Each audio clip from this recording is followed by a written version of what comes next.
দেশৰ ৰাজনীতিৰ এটা যুগৰ অৱসান। প্ৰয়াত দেশৰ উদাৰ ৰাজনীতিৰ জনক তথা প্ৰাক্তন প্ৰধানমন্ত্ৰী ডক্টৰ মনমোহন সিং।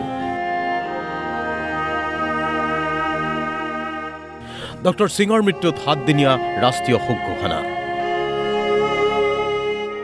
সেয়া আছিল 90ৰ দশকৰ আৰম্ভণি।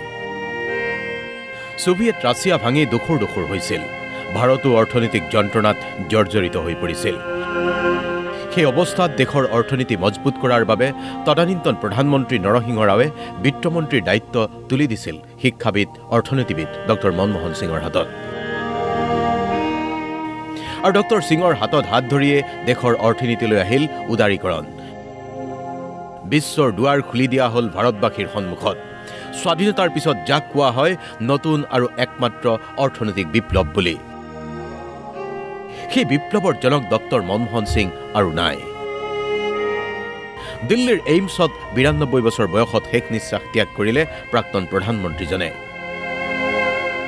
নিশাই তেওঁৰ নশ্বৰ দেহ লৈ যোৱা হ'ল স্বগৃহলৈ। আজি প্ৰাক্তন প্ৰধানমন্ত্ৰীজনক তাতেই শ্ৰদ্ধাঞ্জলি জনালেগৈ দেশৰ বৰ্তমানৰ প্ৰধানমন্ত্ৰী নৰেন্দ্ৰ মোদীয়ে।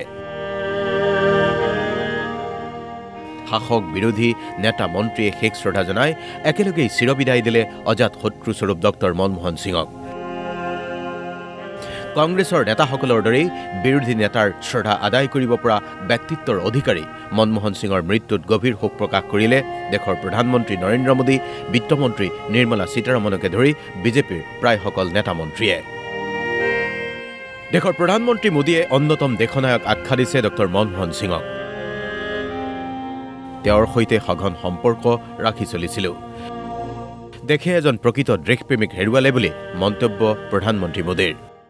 एक नेक इंसान के रूप में, एक विद्वान अर्थशास्त्री के रूप में और रिफॉर्म्स के प्रति समर्पित लीडर के रूप में उन्हें हमेशा याद किया जाएगा। एक अर्थशास्त्री के रूप में उन्होंने अलग अलग स्तर पर भारत सरकार में अनेक सेवाएं दी। एक चुनौतीपूर्ण समय में उन्होंने रिजर्व बैंक के गवर्नर की भूमिका निभाई।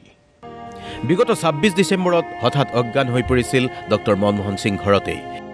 কিছু সময়ৰ পিছতেই তেওঁক ভৰ্তি কৰোৱা হৈছিল এইমছত।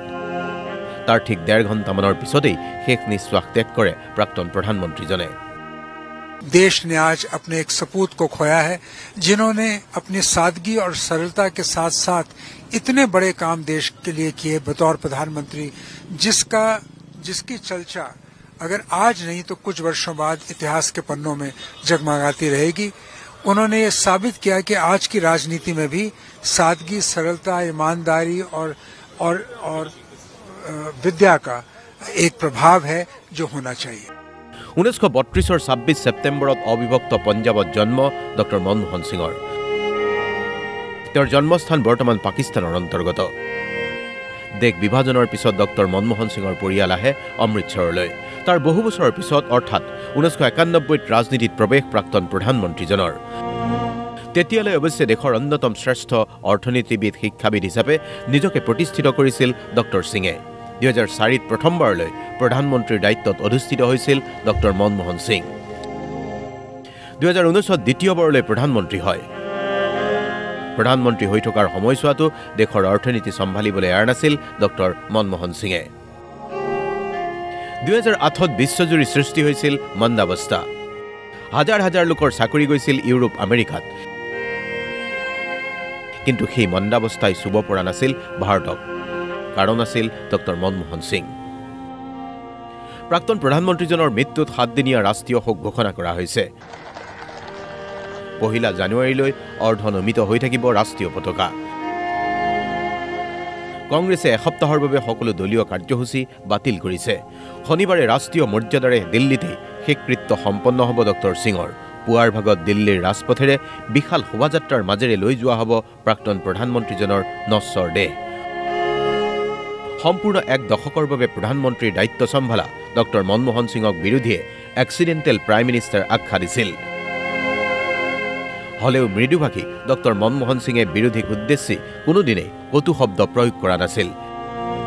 তেওঁ কৈছিল, মই নাভাবোঁ যে মই দুৰ্বল প্ৰধানমন্ত্ৰী। আশা কৰোঁ বিৰোধী আৰু সংবাদ মাধ্যমতকৈ ইতিহাসে সদায় মোক মনত ৰাখিব। News desk report DY 365।